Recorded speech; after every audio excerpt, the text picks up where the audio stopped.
welcome back to the garage. If this is your first time visiting my channel, please go ahead, click on subscribe, and also click on that bell to receive all the updates and activities on my channel. All right, so the Cat Z370 is all set. That actually got returned back to its owner. So now we got my Axys in here, and we're gonna do some pre-season maintenance on it.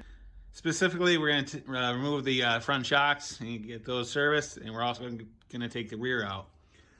So this sled has about 6,200 miles on it, I believe. And these shocks were last serviced in January of 2018.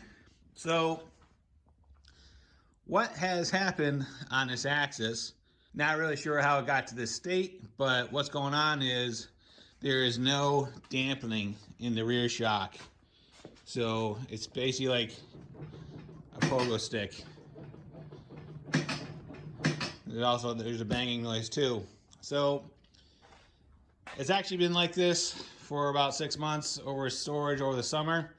And I had it stored over my dad's in the garage. And actually when I went to go take it out of the garage and put it in the trailer for long-term storage, there was oil fluid all over the tunnel on both sides. So something's going on with the rear shock. I'm not exactly sure.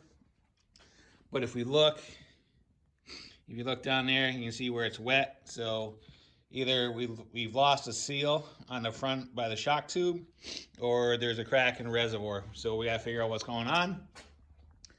So what we're gonna do, we're gonna put this thing up in the air, start taking it apart, and figure out what the issue is. All right, so the sled's up on the lift. If you don't have one of these, I highly recommend it. I used to crawl on the ground and break my back and kill my knees working on these sleds. I bought this lift a couple years ago, and I will tell you, it is the best money I've ever spent. You're working up at chest height. You don't have to bend over and whatever. It makes work on these things so much easier. All right, so what we're gonna do is we're gonna go ahead and just pop the bags off, get access to the rear shock, and if you ever working on an Axys or a Pro ride or anything like that, you have to lift it up by the tunnel. You can't lift it up by the rear swing arm or whatever you want to call it. You're actually going to compress the suspension and you'll never be able to get that shock out. So this is why it's so much easier to have a lift. All right, so why don't we go ahead and pop off the bags and we'll get better access to the shock.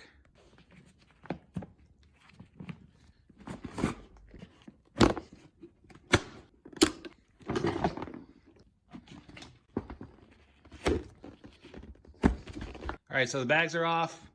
So what we have to do is we have to get the front shock bolt off, and then what we're gonna do is make it a little bit easier. We're gonna go ahead and remove the seat, and the seat is just held on by two 10mm bolts.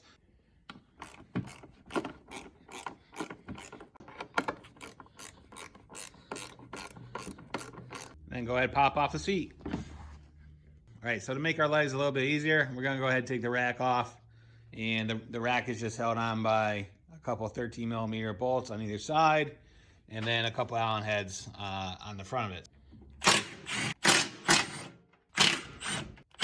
All right, with the bolts removed, rack comes right off.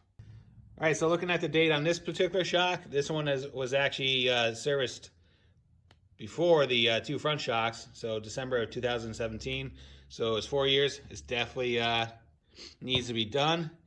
So if we look, I can show you exactly what I'm talking about. So you can see the shiny on the plastic.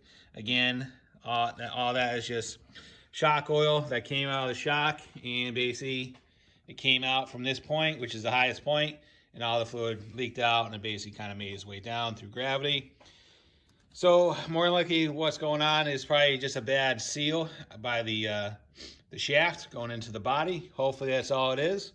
So what we're gonna do is we're gonna go ahead and pop this off and get on the bench and take a better look at it. All right, so the shock is held on by just 15mm bolts.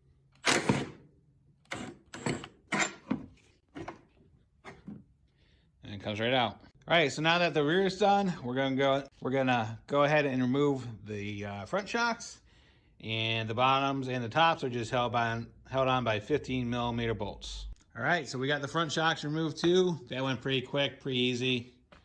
So now the thing is completely unloaded. All right, so we got the shocks on the bench, got the two fronts here. And this is the main rear shock. And looking at it, the seal to me looks fine, but you know what? Honestly, there's something wrong. But regardless, we're gonna send them out to a shop that's local to me, and we're gonna have them rebuilt. When you get your shocks rebuilt, make sure you get a good guy that's doing them, because some people will just dump out the fluid or the shock oil and refill it and really not look at anything else and charge you 70, 80 bucks. But really, you want somebody to take a look at it, make sure all the seals are good, all the valves are good, and anything else that needs to be done. And this guy, for 130, 140 bucks, that's what he's gonna do. And I know that's gonna be done right. So we're gonna send those out, probably gonna be about a week turnaround time. In the meantime, I put on a new set of carbides. These are the ones I just pulled off. Apparently, I needed carbides. I didn't realize how bad they were. Yeah, so I put a set of carbides on, and now we're just gonna go ahead and just do the normal maintenance on it, change the chain case oil, and you know, stuff like that. Change the power, well, not change, but clean the power valves, and check out the bogies and the idlers. Make sure we had no bad bearings. If you look, I lost 2 wheels at the end of last season. I actually have one on the bench, so I got to replace those. Yeah, and just typical stuff. All right, if there's any questions, thoughts, concerns, go and leave them in the comments box. I'll get back to you as soon as I can. And as always, thanks for watching and have a great day. See ya.